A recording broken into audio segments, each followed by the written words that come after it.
Hey guys, Carlo here. Welcome to my watch vlog. This is my dedicated YouTube channel to my ongoing beginner's journey in the world of watches. And in today's episode, we get to unbox a G-Shock that I've had my eye on for a while now, ever since I saw it online for several reasons. Number one, my wife is a huge fan of the royal family in the UK. I'm a huge fan of the Royal Navy over there, especially since they're sending one of their biggest, baddest, kick-ass ships to sail through the West Philippine Sea. And apparently this G-Shock is in collaboration with the Royal Navy of the UK, and it is inspired by one of their biggest ships. And I'm not sure if that's the actual ship sailing through the West Philippine Sea or if it's something like it, but I just really wanted to add this particular piece in my collection. In fact, I actually sold a couple of other G-Shocks that I bought recently to be able to fund this purchase. I was able to get this from our good friends over at AtTokyo, second floor Podium, and today we'll unbox it, put it on wrist, and check it out.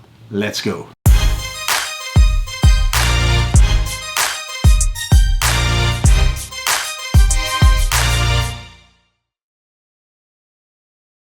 The official name, and I will read from my computer because it is long AF. This is the G-Shock GWFA 1000 RN8A Master of G Frogman.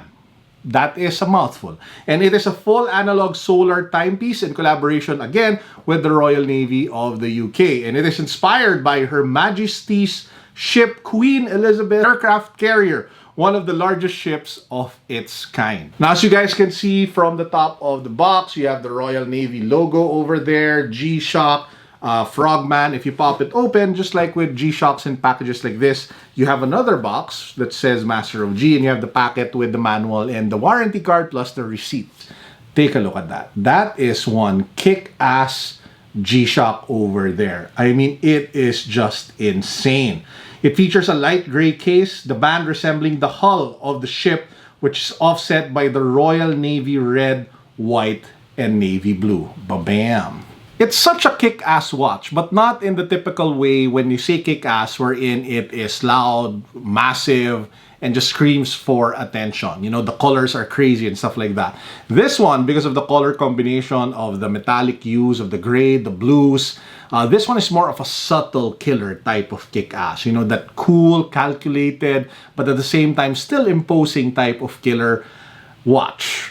I don't know if you guys are getting me, but that's the vibe that I'm getting from this piece. Now, apart from the color combination inspired, of course, by the Royal Navy and the ship, if you take a look at the metal band ring, it is engraved with the Royal Navy logo. And if you take a look over here near the wrist strap, one of the buckles also says the Royal Navy. Now, in terms of features, the great thing about this one is that it already has the latest Frogman connectivity features built in. So you can actually pair it with the app, which is the G-Shock connected app, and it unlocks for you a bunch of features that you can take advantage of. There are 4 key things that you can find in the app, which I have in my hand right now. You can view the guide, view the objective, take a look at all the different functionalities of the watch. You can also access the diving log capability of the G-Shock. It actually lets you access tied data settings for over 3,000 locations worldwide, enables users to review their diving log in their smartphones, and even with the dive log, the user can mark dive locations, time, date, number of dives, plus even include photos. You are, I don't know, a casual or hobby diver, then this might be one of the watches that you might want to add into your rotation. Again, I'm not a professional diver, so I wouldn't know, but it is water resistant up to 200 meters as well. Another feature is being able to set the world time, because if you take a look at the watch, there's actually a sub-dial where you can set another time zone. So you can take a look at, for example, Manila in the main, clock. And then if you take a look at that sub-dial, you can set it to another country or a time zone that you want to track time with. So it may be London, Tokyo, the US, or whatever part of the world.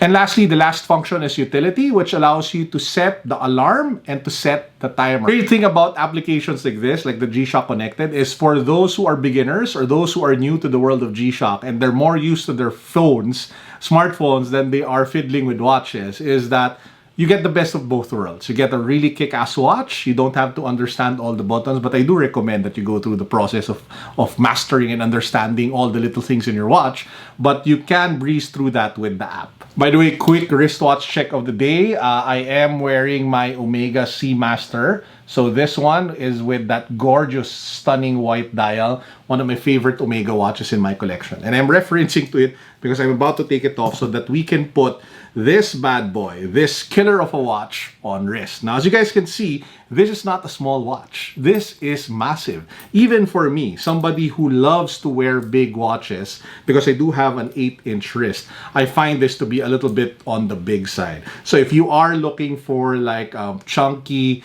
unique G-Shock and you're a fan of the royal family or the Royal Navy or ships in general and things that, you know, make other things go boom, then you might want to take a look at this piece. But I mean, seriously, take a look at that. It's big, even for me, even for my standards. And I don't get to say that a lot for a lot of watches. But I still think that it fits me well, and I think I can carry it well, probably go well with a lot of my gray shoes. I have a lot of gray sneakers like my 990 New Balances, and I think this one just matches it beautifully. Now, a few more things. While it is super lightweight on wrist, this one is still a G-Shock, which means that it is shock-proof, it is waterproof, and it is one tough MF. So this uses the carbon core guard technology of G-Shock, which protects the inner module. So if you throw it around, it protects the internals of the watch. And unlike a lot of other G-Shocks, this one has a sapphire crystal, which makes it even more tougher or indestructible and scratch resistant. And like what I mentioned at the intro, this one also is tough solar, so it is solar powered. This is a really nice watch. Anyway, I'm digging it. So how about you guys?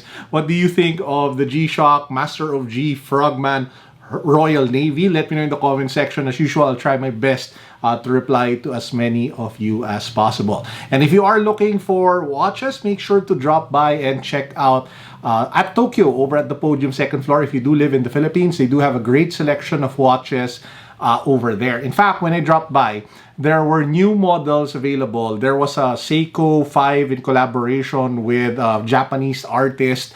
Sorry, I forgot the name, but it just looked incredibly nice. Black, white with the illustrations that made it such a unique piece. Sold for like over 20,000 pesos. Kind of pricey for a Seiko 5. But that again, that's the usual price for their collaborations. They also had, I forgot the name, but it was a G-Shock that had multiple colored links. And it was made out of titanium. And it reminded me so much of Iron Man, but it was just a little bit too much bling for my wrist. And when I showed that watch and this piece to my wife, who was with me, of course, being the royal family fan that she is, and this being more apt for my wrist size, she pointed this one to me versus that one, which is also okay because that particular piece was kind of pricey and expensive. So yeah, make sure to drop by if ever you're in the area, and if you live in the Philippines, just make sure that you wear a face mask and all of the usual sanitary protection, okay? And with that said, that actually wraps up my vlog for today. Quick shout out again, of course, to all of the staff of AtTokyo. Maraming salamat. Thank you for always being supportive of the channel. And guys, if you haven't given the video a thumbs up yet, please do give it a thumbs up. Don't forget to subscribe. And as usual, this is Carlo signing out. Peace. God bless. What's up? Boom.